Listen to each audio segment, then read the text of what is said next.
কোন গোপনে মন ভেসেছে ধারাবাহিকের নতুন পর্বে দেখা যায় যে শ্যামলী কিন্তু বুঝতে পারছে না অনিকেত কেন 1 কোটি টাকা দিতে চায়। পরে যখন জানতে পারে তখন শ্যামলী বলে স্যারের যাওয়া আটকাতেই হবে, আমি স্যারের যাওয়া আটকাবই। ততক্ষণে অপরাজিতার জ্ঞান ফিরে আসে। অনিকেত বলে এখন টিকিট কনফার্ম করিস না, মায়ের সাথে আগে কথা বলতে হবে। তারপর দেখা যায় শ্যামলী এসে অনিকেতকে বলে স্যার আপনি বিদেশে যাবেন না, ম্যাডামের শরীর কিন্তু ভালো না।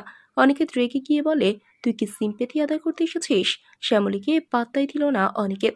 তারপর যখন জানতে পারে আগামীকাল ভোর 5টায় ফ্লাইট, তখন তো শ্যামলী বলে যতক্ষণ পর্যন্ত স্যার ফিরে না আসবে ততক্ষণ পর্যন্ত আমি জল স্পর্শ করব না। সকালে হোটেলে চলে এসেছে শ্যামলী। আজ হোটেলে নিউ ইয়র্কের শ্রেষ্ঠ গায়িকা এসেছে কলকাতায়। সে বাঙালি হোটেলে বাংলা খাবার খেতে। আর শ্যামলীর রান্না খেয়ে খুব খুশি হয়ে তাকে টাকা বকশিশ করলে শ্যামলী বলে আপনার বাড়ি বিদেশে যে শহরে আমার স্যার সেই শহরে চাকরি করেন। সবকিছু বলার পরে শ্যামলী বলে আমাকে টাকা না দিয়ে যদি আমার স্যারের সমস্যার সমাধান করেন তাহলে খুব ভালো হতো। তাহলে কি এই গায়িকা এমন কিছু করবেন যাতে করে কলকাতায় বসেই প্রজেক্টের সব কাজ করে দিতে পারবে অনিকেত? বন্ধুরা, তোমাদের কি মনে হয়? এক্ষুনি একটি লাইক দিয়ে এবং কমেন্ট করে জানিয়ে দাও তোমাদের মতামত। ধন্যবাদ।